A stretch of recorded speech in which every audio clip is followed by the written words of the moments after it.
Bon, les rumeurs qui commencent à tomber et on va en parler, les amis. Qui va remplacer Eli Wahi? Alors, je vous ai donné mon avis dans la vidéo d'hier, dans la vidéo d'avant même.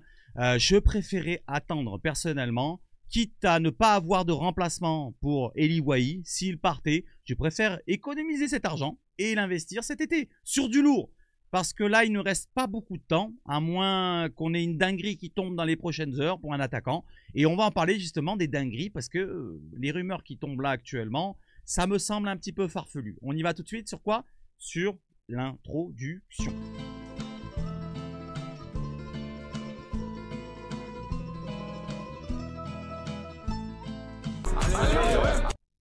Allez l'OM! Et avant de commencer la vidéo, je tiens à vous préciser que je sors d'une nuit où j'ai les yeux un petit peu rapetissis, on va dire. Allez, commençons par un petit point précis sur Eli Wahi. La direction de l'OM a acquis la conviction qu'Eli Wahi n'est pas adapté à son projet. Et oui, bien sûr, Eli Wahi n'a pas convaincu. Je pense que c'est plus dans le mental que dans la qualité. C'est un joueur de qualité quand même, Eli Wahi, on va pas se cacher. C'est un joueur qui est encore jeune. Il manque un peu de vécu à mon goût. S'il avait un petit peu plus de vécu, du style 2-3 ans de plus dans un autre club, il serait arrivé peut-être avec plus d'expérience et plus de mental vraiment affirmé. Voilà, peut-être que le contexte marseillais serait passé plus crème pour lui. Là, pour l'instant, il m'a l'air encore un peu trop jeune, un peu trop tendre pour l'OM. Voilà ce qui a pêché pour lui. Je pense pas que c'est de la qualité. Je pense pas que c'est de la qualité. C'est un joueur de qualité. On le verra à l'avenir. J'espère pour lui qu'il fera une belle carrière. Mais pour l'instant, ça sera pas à l'OM. Du côté de Eli Wahi, lui, il voulait s'imposer. Il voulait initialement rester à l'OM. Il s'est fait une raison, voilà, récemment, parce qu'il voyait qu'il allait plus avoir de temps de jeu. Et il voit, en Francfort, une belle opportunité de se relancer. Petit rototo. Allez, on enchaîne. Donc, le départ d'Eli Wahi qui va être aux alentours de l'achat qu'on a fait, c'est-à-dire les 25 à 30 millions d'euros. On va récupérer cette somme-là, qu'on va peut-être investir sur quoi? Sur caisse? Je ne sais pas, mais en tout cas, peut-être sur lui. Alors, lui, on va pas investir 30 millions d'euros, ça ne suffira pas. Mais pourquoi pas un prêt? Voilà, moi, ça serait une idée, pourquoi pas, pour Marcus Rashford. L'OM a sondé le marché pour un prêt de Marcus Rashford, selon l'équipe. Alors, un prêt, sans option, bien sûr, parce que je ne pense pas qu'on peut investir autant d'argent sur un attaquant qui est Marcus Rashford. C'est un attaquant qui coûte très cher, on le sait très bien. On va voir sa fiche Transfermarkt justement. Il est évalué à 55 millions de valeur Transfermarkt actuellement, mais je pense qu'on peut monter au-dessus largement des 60, 70, pourquoi pas. Donc Marcus Rashford, vous connaissez tous, moi, je sais pas. Bon, allez, je vous le détaille un petit peu. 27 ans, 1m85, donc un profil différent d'un Ilmopé, profil différent d'un Eli Wahi, un profil différent de ce qu'on a actuellement avec Moumbagna qui est blessé actuellement, même si le petit jeune Robinho Vaz fait 1m85 aussi, mais c'est pas vraiment le même profil. Il manque un peu de puissance encore, il manque un peu d'expérience, même beaucoup d'expérience. C'est un joueur quand même beaucoup plus terminé. Je parle de Marcus Rashford qui a beaucoup plus prouvé dans toutes les compétitions qu'il a jouées, que ce soit avec l'équipe d'Angleterre. Comme vous le voyez ici, c'est marqué Angleterre, 60 sélections, 17 buts. C'est quand même un ratio intéressant, un but tous les 3 matchs environ, avec la Three Lions. Manchester United, contrat jusqu'en 2028. Là, il lui reste encore quelques années. Donc, un prêt est possible. Un prêt est possible, mais on va voir qu'il y a un problème, c'est son salaire tout à l'heure. Il y a un autre problème aussi, c'est un joueur extra-communautaire. Alors, l'OM a actuellement 3 joueurs. Je suis sûr qu'il y a 3 joueurs extra-communautaires. N'hésitez pas à me dire s'il y en a 4 ou 5. Mais normalement, il y a Murillo, panaméen. Il y a Enrique, qui est brésilien. Et le troisième, c'est Jonathan Rowe, qui est anglais, principalement. En parlant de Mason Greenwood, il est anglais, mais il a le passeport normalement jamaïcain. Donc ça ne compte pas, moi je l'enlève. Pareil pour Derek Cornelius qui est canadien avec le passeport jamaïcain. Pareil pour Ismaël Koné qui est canadien, mais il est aussi ivoirien. Donc je pense qu'il n'y en a que 3 à l'OM. N'hésitez pas à me dire s'il y en a un 4e, mais je ne pense pas en avoir oublié. Donc ça serait possible de recruter Marcus Rashford et qu'il soit inscrit sur la liste des joueurs. Allez, on enchaîne pour voir son profil. Il peut jouer ailier gauche, principalement c'est son poste préférentiel, mais il peut dépanner aussi dans l'axe, voire même jouer, parce qu'il a joué pas mal de matchs dans sa carrière. Il peut jouer à droite, c'est un droitier, contrat jusqu'en 2028, 55 millions de valeur Transfermarkt comme je vous l'ai dit. Il a joué cette saison 24 matchs, 7 buts, 3 passes décisives. On va voir maintenant toute sa carrière. C'est un joueur qui a quand même beaucoup de matchs, plus de 400 dans sa carrière. On le voit en bas, il a marqué 440, 143 buts. Ça comptabilise aussi de la Première Ligue 2 et aussi de l'UEFA, Youth League. On va pas les comptabiliser, mais c'est environ 450 matchs pour 150 buts. Environ un but tous les 3 matchs. En termes de stats, c'est quand même assez important dans les compétitions comme la Première Ligue, l'Europa League, la Champions League et même en équipe nationale. Un joueur qui a ce ratio-là, c'est quand même intéressant. Voilà, un joueur qui peut nous apporter Beaucoup de choses différentes d'Anil Mopé. Il peut nous apporter de la puissance, de la profondeur, de l'efficacité. Et lui ne tremblera pas, à mon avis. Je pense, hein. Je pense ne pas me tromper. Même si c'est un championnat différent, la Première Ligue, la Ligue 1, il a quand même ce niveau quand même qu'il a prouvé à l'international et au mondial. On le voit, il a joué quand même ailier gauche à 223 reprises, mais il a joué quand même avant-centre à 152 reprises pour 59 buts et 20 passes décisives. Donc pour moi, Marcus Rashford, si on me dit qu'un prêt sec est possible avec un salaire qu'on s'arrangerait avec Manchester United, parce que quand on voit son salaire, c'est 440 000 € par semaine, vous voyez ici, donc ça fait beaucoup d'argent. Je ne pense pas que ce soit possible pour l'OM de s'aligner sur ce salaire, mais si on s'arrange avec Manchester United de payer un tiers, voire un quart du salaire, pourquoi pas? Un prêt sec, je ne dirais pas non. Pour finir la saison, finir en boulet de canon avec un attaquant de ce calibre-là, je ne dirais pas non. N'hésitez pas à me dire si vous dites non, pardon. Moi, je dis pas non. Allez, on enchaîne avec le deuxième rumeur du côté de l'équipe qui nous disent que l'OM a sondé le marché pour un prêt de Mathys Tel. Selon l'équipe, l'attaquant de 19 ans, on va voir son profil directement. Donc 19 ans, français. Pas de problème d'extra-communautaire, qui est sous contrat du côté de Bayern Munich, pardon, j'ai failli bafouiller, jusqu'en 2029. Valeur Transfermarkt 30 millions d'euros, 8 sélections avec les U21, 3 buts, bon ça c'est pas très important. Le profil qui est assez ressemblant en termes de profil de taille à 1m83 par rapport à Marcus Rashford, donc deux joueurs qui peuvent jouer un peu plus dans le jeu aérien qu'un Anil Mopé, voilà l'avantage aussi. La profondeur, il va très vite, je parle de Mathys Tel, techniquement parlant, c'est au-dessus de la moyenne. Par contre, il manque un petit peu d'expérience, même s'il a un petit peu de match quand même dans sa carrière depuis qu'il joue, ça fait quand même quelques années. On va voir un petit peu son profil, il joue ailier gauche, un petit peu le même profil qu'un Marcus Rashford, ailier gauche, ailier droit, avant-centre. 1m83, droitier, lui aussi, 30 millions de valeur Transfermarkt. Cette saison, c'est 13 matchs ou 13 apparitions à peine pour 396 minutes, une passe décisive. On va voir maintenant sa carrière. Au total, vous voyez qu'à droite, il est prolifique avec l'équipe de France Espoir. Mais on va voir maintenant sa carrière au total. Il a joué, vous voyez à droite, 82 matchs avec le Bayern Munich pour 16 buts et 7 passes décisives. Avec le Stade Rennais, il avait joué 10 matchs, 0 stats en termes de buts et de passes décisives. Il peut jouer avant-centre, comme vous voyez, 34 reprises, 5 buts, 2 passes décisives, ailier gauche et ailier droit. Les autres stats, pour toutes les compétitions différentes, comme l'UEFA Champions League, il a déjà joué 15 matchs, 2 buts, une passe décisive en 300 minutes à peine. Voilà, donc il est quand même avec un petit peu d'expérience, plus bien sûr qu'un Robinho Vaz par exemple, mais moins bien sûr qu'un Marcus Rashford. Donc moi, à mon avis, si on doit faire un prêt, parce que ça serait un prêt sec pour les deux, à mon avis, Mathys Tel, ça serait compliqué de l'acheter avec une option d'achat qui émargerait au-dessus des 40 voire 50 millions d'euros. Voilà, je parle de Mathys Tel. Pareil pour Rashford, ça serait compliqué, et même point de vue salarial, dans l'avenir je parle. Mais pour un prêt sec de l'un ou de l'autre sur 6 mois, je ne dis pas non. Je ne dis pas non. Et après, on investirait une grosse somme sur un transfert pour cet été. Voilà un petit peu ce que serait le scénario presque idéal pour moi. Voilà, si on doit viser un scénario pour cet hiver. Allez, on enchaîne avec son salaire pour Mathys Tel, 96 000 € par semaine. C'est un gros salaire, ce qui équivaut à notre troisième environ dans notre effectif. Il y a Højbjerg qui équivaut à 100 000 € par semaine. Il y a aussi Rabiot, je crois, qui est aux 100 000 € par semaine. Et derrière, je crois que le troisième ou le troisième, ça doit être peut-être Elie à 80 000, voire Mason Greenwood, pareil, 80 ou 90 000. Donc, ce qui équivaut au salaire de Mason Greenwood. Allez, on enchaîne avec une rumeur qui est peu concrète, on va la prendre peu au sérieux, c'est celle de Jean-Philippe Mateta. Apparemment, l'OM s'est positionné et s'est informé sur le profil de Jean-Philippe Mateta, qui est un profil intéressant pour ma part. Moi, c'est un joueur aussi comme ça qui m'intéresserait, un joueur un peu plus puissant de ce qu'on a là actuellement dans l'effectif.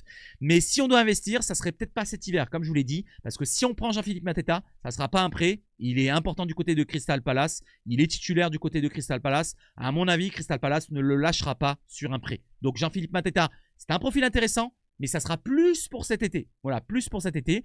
Et c'est un joueur qui est quand même du vécu, de l'expérience, même si en termes de match européen, il n'a pas beaucoup d'expérience. C'est un joueur qui a quand même prouvé en PL et c'est un niveau très haut, comme on le sait. Donc Jean-Philippe Mateta, à voir à l'avenir. N'hésitez pas à me dire ce que vous en pensez.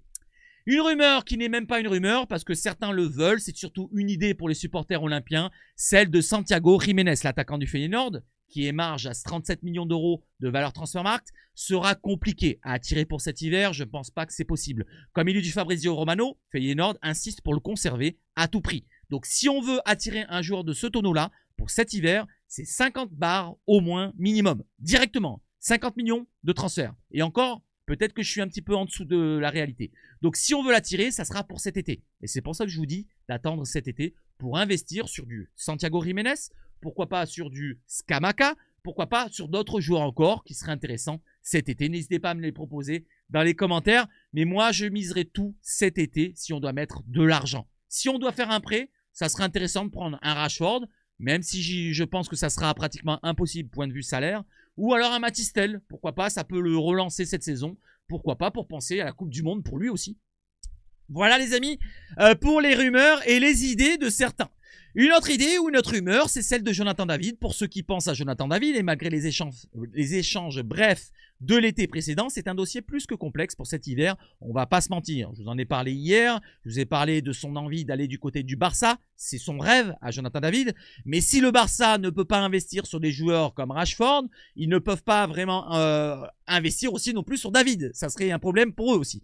La nouveauté, c'est que le joueur ne serait plus aussi fermé que par le passé pour le projet de Roberto De Zerbi l'année prochaine, nous dit le petit OM. Alors, je ne sais pas où il a ses sources, mais si cette information-là est vraie, alors pourquoi pas faire la même chose que Santiago Jiménez, miser encore pour cet été. Surtout que Jonathan David, il y a un avantage, c'est qu'il arrive en fin de contrat. Donc, il n'y aura plus cette manne financière à investir sur le transfert. Donc, on pourrait investir sur une grosse prime à la signature pour Jonathan David, du style un 10 ou 15 millions d'euros pour Jonathan David directement. Ça ferait un transfert pour lui tout seul. Et derrière, un gros salaire. On peut investir un gros salaire plus que ce qu'il a du côté de Lille. Un gros salaire, par exemple, 100 000 euros par semaine ou 125 000 euros par semaine, ce qui équivaudrait à 500 ou 600 000 euros par mois. Donc Jonathan David, attention à suivre pour cet été. On ne sait jamais si on positionne pour cet été. Ça serait intéressant pour ma part. Moi, je dis, n'hésitez pas à me dire ce que vous en pensez.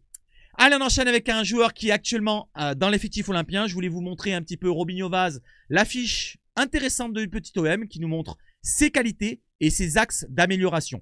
Donc dans ses qualités, ses points forts, on l'a vu sur ses deux entrées face à Lille, face à Strasbourg, la vitesse. Oui, c'est sa principale qualité, on va dire la première qu'on a vue. Voilà, il a fait la différence par sa vitesse. Ses appels en profondeur face à Strasbourg étaient intéressants. Sa percussion, il a l'air de percuter quand même assez souvent. Voilà, sa détente. Dans le jeu aérien contre Strasbourg, il a pris pas mal de ballons dans le jeu aérien.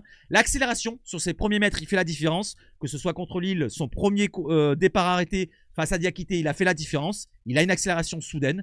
Et ses déplacements pour les appels en profondeur et sa détermination, bien sûr, il est jeune, il veut prouver. Donc 17 ans, très jeune, beaucoup de points forts, quelques axes d'amélioration, des points faibles, bien sûr, la finition. On l'a vu avec le but manqué face à Strasbourg. Il a largement le temps de progresser dans ce domaine-là. La nonchalance, il a largement le temps de progresser dans ce domaine-là. Surtout avec les joueurs qu'on a dans notre effectif, que ce soit les Højbjerg, les Rabiot, tous ces joueurs-là d'expérience, ils peuvent le driver et lui montrer ce que c'est d'être vraiment sérieux dans le football. Les efforts répétés, ça aussi, dans le temps, il va apprendre à faire des efforts. Donc, c'est des axes d'amélioration qui sont largement modifiables, modulables, transformables. Pour les styles similaires, vous avez Cody Gakpo ou Marcus Thuram qui est comparé à Robinho Vaz. Robert Lewandowski pour l'inspiration du joueur. On va dire qu'on va attendre un petit peu avant de comparer à ces joueurs-là qui sont beaucoup plus terminés, beaucoup plus vieux et beaucoup plus puissants actuellement. Robinho Vaz a un profil qui est intéressant. Voilà, il fait 1m85 ou 1m86 comme c'est marqué là. Mais il me semble encore un petit peu ledge peut-être dans les contacts à avoir à l'avenir. On verra bien à l'avenir qu'il y a un bel avenir pour lui. Allez, on enchaîne avec maintenant les départs ou les arrivées peut-être du côté de l'OM. Parce que ce départ-là, du côté de l'Ajax vers la Roma, Devin Rensch va à la Roma, c'est parti, nous dit Fabrizio Romano, va activer un transfert pour l'OM qui est en lien. C'est qui? C'est Zalewski. Je vous en ai parlé il y a quelques jours, mais je vous le remets en avant parce que maintenant, c'est désormais pratiquement officiel. Rensch va à la Roma et c'est le même profil que Zalewski. Et pourquoi pas maintenant un départ de Zalewski de la Roma pour l'OM. On va suivre ça de très près. Je vous tiens au courant sur la prochaine vidéo ou peut-être la prochaine. Mais en tout cas, c'est pas terminé pour Zalewski à l'OM en tant que piston. On va suivre ça de très près. Un autre joueur qui ne devrait pas arriver à l'OM, mais on va suivre ça quand même de très près, c'est Renato Vega. On l'avait cité en tant que latéral gauche, voire défenseur central pour dépanner, pourquoi pas pour remplacer Lilian Brassier sur le départ, voire pourquoi pas un de nos pistons. Donc la Juve est intéressée, il y a eu un rendez-vous entre la Juve et aussi le clan de Renato Vega. Et le BFB est toujours en train de s'intéresser aux joueurs de Chelsea. Donc on va suivre ça de très près. Pour l'instant, c'est pas officiel ni à Dortmund ni à la Juve. Pour l'instant, ce n'est pas fait. Et ben on va suivre ça quand même de très près. Même si certains insiders disent que c'est terminé, pour moi, Tant que la cloche n'a pas sonné, ce n'est pas terminé. Allez, on enchaîne maintenant avec des rumeurs peu concrètes, on va dire un peu farfelues. C'est celle de Paul Pogba, même si bon, l'OM est quand même dessus. Voilà, on a entendu parler d'un dossier, voilà, du côté de France 3 Provence avec, je sais plus comment il s'appelle, n'hésitez pas à me dire, Aliaga qui a dit qu'il y avait un dossier sur Paul Pogba. Il y a des discussions et ça se finalise. Alors pas pour l'OM, mais du côté d'un streamer, Amine Mathieu, si je me trompe pas de nom, il a invité Paul Pogba du côté du stream et il nous a parlé de son avenir. Il y a des propositions, nous dit Paul Pogba. Il y a des choses intéressantes, d'autres pas du tout intéressantes. Aller jouer en Russie, ce n'est pas l'objectif. Jouer pour une équipe qui joue la Ligue des Champions, pourquoi pas? On veut toujours les meilleurs clubs, mais ça ne dépend pas que de moi. Et relancé par Amine, il a confirmé qu'il se rapproche d'un retour. Il y a des discussions, nous dit Paul Pogba. Ça se finalise, ça arrive, je ne peux pas en dire plus. Alors là, on arrive au mois de mars, bientôt, dans 1 mois et demi. C'est à partir de mois de mars qu'il pourra rejouer. Donc ça arrive. Quel club va attirer Paul Pogba? Est-ce que c'est l'OM? En tout cas, on va suivre ça de très près, les amis. Allez, maintenant, partons sur le point noir de la vidéo et on y va tout de suite. Allez, on va écouter ça ensemble, les amigos. Allez, écoutez bien, écoutez juste, c'est maintenant. Après, on a le droit d'avoir un peu plus de 14 ans et demi. Tu vois, à un moment. Quand tu... Non, pas toi. Non. Quand tu diriges un club, je me permettrai pas. Je ne le pense pas, surtout. Si je le pensais, je le dis. Et quand tu diriges un club de 500 ou 600 millions d'euros de budget, a priori, même si tu es un jeune président, tu as le droit d'avoir des comportements qui, encore une fois, ne sont pas ceux d'un adolescent attardé. Donc, Bon, ces propos-là, injurieux envers Pablo Longoria, encore irrespectueux envers l'OM. Voilà, donc sont de trop. Ça fait plusieurs fois que ça arrive. Après les oh merde, après Lotz Schneider et son discours un petit peu de haine envers l'OM. Ça suffit. Voilà, donc je veux bien que l'OM fasse parler. Je veux bien que l'OM fasse du chiffre auprès de l'équipe. Voilà, dans votre petit média de pacotille, l'équipe 21 ou l'équipe Le Journal. Je la lis parfois. L'équipe, elle est bien. Parfois, c'est bien écrit. Mais parfois, il y a quand même de la haine. On le sent bien. C'est peut-être cette mentalité parisienne ou cette mentalité anti-OM. Je ne sais pas exactement ce qu'est la vérité. Mais en tout cas, cette personne-là est un peu comme les autres que je viens de vous citer. Les Schneider, les autres, les Domenech, toutes ces merdes-là, voilà, qui ont cette haine envers l'OM. Par contre, quand c'est un ancien joueur qui parle de l'OM, j'ai l'impression que ça défend plus. Quand c'est un connaisseur, comme Ludovic Obraniak qui a parlé de l'OM avant et il a l'impression que l'arbitrage a une petite cabale envers l'OM, j'ai l'impression que ça change le message. Et là maintenant, c'est à l'OM de taper du poing sur la table. Et c'est pas terminé pour toi, mon petit Sébastien. T'inquiète pas, tu vas l'avoir, ta petite remontrance. Il s'est défendu, Sébastien. Sébastien, il a dit quoi? Donc Sébastien, déjà, t'as mon prénom, c'est dommage, voilà, tu le traînes dans la boue. Hier, j'ai voulu exprimer l'idée que l'attitude des dirigeants marseillais manquait de hauteur et qu'ils développaient une réflexion infantile. Au final, c'est moi qui me suis embourbé, mon expression était maladroite et malvenue, mes excuses à ceux que cela a pu offenser. Donc là, il s'excuse même pas envers Pablo Longoria directement, il s'excuse à toutes les personnes qui se sentent visées, mais il s'excuse même pas envers l'OM, il s'excuse même pas envers Pablo Longoria, et je pense qu'il va devoir en faire des excuses. Et je pense publiquement, comme il l'a fait là, sur son émission de pacotille, que je ne regarde jamais. Personnellement, je ne regarde jamais l'équipe 21. Alors ceux qui regardent ça, je vous demande de ne plus regarder. Si vous vous offusquez à chaque fois qu'il y a un message de l'équipe, c'est que vous regardez. Moi, je veux bien, mais au bout d'un moment, ne regardez plus. Moi, je lis juste le journal. Et encore, je le lis vraiment en travers, quand c'est vraiment que sur l'OM. Parfois, il y a des messages qui passent pas, je le dis directement, mais ne regardez pas, si ça ne vous intéresse pas, ne regardez pas. Moi, je regarde même pas, je le savais pas ça, je l'ai appris hier, comme j'étais au taf, j'ai pas eu le temps de faire un petit message dessus, je le fais maintenant. J'attendais de voir la réponse, surtout de l'OM. Et la réponse est arrivée, mon petit Sébastien. Tu vas l'avoir, t'inquiète pas, ta punition, tu vas l'avoir. Cette fois, il faut taper du poing sur la table, il faut qu'il y en ait un qui soit puni, il faut qu'il y en ait un qui prenne une sanction. Il faut que ça tombe sur toi, mon petit Sébastien. Ça va tomber sur toi, il y a du pénal qui va tomber. T'inquiète pas. Et du mensonger aussi que t'en as dit aussi. Parce que n'oublie pas, les 600 millions... Où ils sont les 600 millions de l'OM? Où ils sont les 600 millions de l'OM? Tu t'es trompé de club. Tu voulais peut-être défendre ton petit Nasser, peut-être, avec les milliards, Non, l'OM n'a pas 600 millions. L'OM a un petit budget de 260 millions. Et ils font ce qu'ils peuvent avec leurs dirigeants qui sont compétents. Voilà, parce que moi, j'ai beau parler sur Longoria, critiquer Longoria par le passé, mais je critiquais avec des arguments qui étaient pas fallacieux, pas injurieux, comme tu l'as fait maintenant. Donc, je vais enchaîner maintenant. Voilà un petit peu ce que va faire l'OM pour ton petit cucu. L'OM ne tolère plus aucun propos injurieux à l'encontre de son club et de ses dirigeants, de ses salariés ou de ses supporters. Et oui, mon petit Sébastien, les termes employés par Sébastien Tarago dans une émission sportive, semi-sportive on va dire semi-sportive, c'est plutôt une émission de clash par moment, télévisée dimanche 19 janvier, sont encore une fois inacceptables. Par contre, regarde bien ce qui est marqué en violet là. Là, tu le vois hein, à gauche. Aucune excuse. Donc ton excuse ne compte pas. Tu peux la barrer ton excuse sur Twitter. Ça compte pas. Ou sur X, comme on veut l'appeler.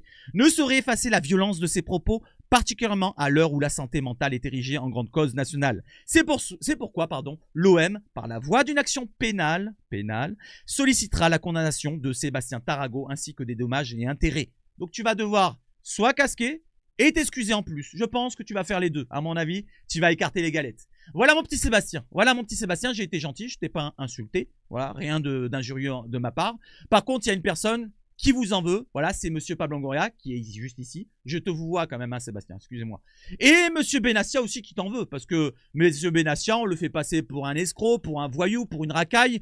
Et alors que de l'autre côté, quand l'État parle, il défend l'institution. Quand monsieur Nasser Al-Khelaifi parle, il défend l'institution. Quand monsieur Olas parlait, il défendait l'institution. Quand Benassia parle, c'est une racaille ou un voyou. Quand Longoria parle, c'est un adolescent attardé. Voilà comment parlent un petit peu les médias français, surtout le plus gros média sportif français, parce que finalement en France, il y a l'équipe qui parle beaucoup, qui se fait du chiffre sur le dos de l'OM, mais voilà comment ils en parlent. Voilà, il n'y a pas vraiment de juste mesure. On parle bien des autres, mais l'OM, peut-être que ça passe moins bien. Voilà comment est traité l'OM médiatiquement dans notre pays, nous dit BOM, et je suis d'accord avec eux. Allez, trêve de bavardage, on arrête avec ces conneries-là, on arrête de faire de la publicité pour cette équipe de merde, et on enchaîne maintenant avec Fabrizio Ravanelli, qui lui aussi est important. J'ai envie de mettre en avant Fabrizio Ravanelli et la direction entière avec Pablo Longoria et Benassia. Benassia, j'ai l'impression qu'il a rajouté un petit peu de rigueur dans ce club et j'ai l'impression qu'il a rajouté un petit peu de couilles. Voilà, parce que Pablo Longoria ne tombait pas sur l'arbitrage aussi facilement par le passé. Fabrizio Ravanelli, c'est une personne différente. Mais Benassia a apporté quand même quelque chose de différent. Une rigueur et même du sérieux. Parce que là, en ce moment, le club va mieux. Le club se défend et j'aime ça. J'aime quand le club se défend. Allez, j'enchaîne maintenant pour l'arbitrage. Fabrizio prône un peu plus pour le dialogue et la diplomatie envers les arbitres. Par contre, là, Ravanelli a un discours différent. Il ne veut pas aller au clash comme Benassia. Il estime qu'il est contre-productif d'aller au clash. Et on va voir qui est l'arbitrage maintenant pour le match prochain contre Nice. Eric Vatelier sera l'arbitre de la rencontre entre Nice et l'OM ce dimanche. On va voir le ratio et on va terminer par l'arbitrage juste après. Vous inquiétez pas, c'est pas terminé. Donc monsieur Vatelier a un ratio plutôt positif. Mis à part le premier match qu'il a arbitré, c'était vraiment scandaleux de la part de l'OM d'avoir perdu à Andrézieux. Mis à part ce match-là, c'est que des victoires. Donc sur 1, 2, 3, 4, 5, 6, 7, 8, 9 matchs, si je ne me trompe pas, c'est 8 victoires consécutives pour l'OM. Donc un bon signe, je l'espère. Allez, on enchaîne avec l'arbitrage, justement. J'ai entouré ce qui était intéressant du côté de la Provence. Pour moi, il y a bien faute et pénalty sur Jonathan Rowe, nous dit Bruno Derrien. Bruno Derrien, c'est un ancien arbitre international, reconnu dans le monde entier. Donc, qui nous donne son avis, qui nous dit quoi? Quand un attaquant part à grande vitesse, exactement ce que j'avais dit, je parle de Jonathan Rowe, avec un défenseur derrière lui, une petite poussée du second peut faire tomber le premier. Et oui, quand vous courez, qu'on vous touche à peine, vous pouvez tomber, vous êtes déséquilibré. C'est pas facile de tenir l'équilibre. Alors que quand vous êtes ancré, que vous bougez pas, tu bouges pas. Tu te touches, tu bouges pas. Voilà, c'est en pleine course. Il est en pleine course, Jonathan Rowe. L'attaquant n'exagère pas, pour moi, nous dit monsieur Derrien. Donc pour Jonathan Rowe, il y avait pénalty pour un ancien arbitre. Le Marseillais est tenu, certes, mais il accroche aussi le Strasbourgeois. Ça, c'est pour Balerdi qui accroche Diarra. Vous savez, le duel qui a juste devant l'arbitre au point de pénalty, il n'y a pas de faute selon Derrien. Voilà, c'est les deux qui se font faute. Voilà, pour lui, il y a peut-être même Balerdi qui fait la faute avant. C'est exactement ce que j'ai dit. Voilà, donc c'est un arbitre qui est neutre, qui a donné son avis, et je suis d'accord avec lui. Il a rajouté, monsieur Derrien, que ce dernier prône une rencontre entre les représentants du corps arbitral et l'OM afin de crever l'abcès. Voilà, l'abcès que je viens de vous citer, avec Ludovic Obraniak qui a dit qu'il a l'impression qu'il y a une cabale arbitrale envers l'OM. Et ben, il faut crever l'abcès. Il faut que les dirigeants olympiens aillent discuter proprement, voilà, sans injures, sans ci, sans là, que ce soit Benassia, que ce soit Ravanelli, qu'ils aillent tous les deux, que Longoria se déplace pas, il peut déléguer, voilà, que Ravanelli et Benassia aillent auprès des arbitres, auprès des instances arbitrales, et pourquoi pas qu'ils s'arrangent entre eux d'une manière ou d'une autre. L'OM a essayé d'être proactif sur la question en nommant Frank Schneider. On s'en souvient, je vous avais relayé cette parole-là. comme consultant chargé de l'arbitrage à l'automne.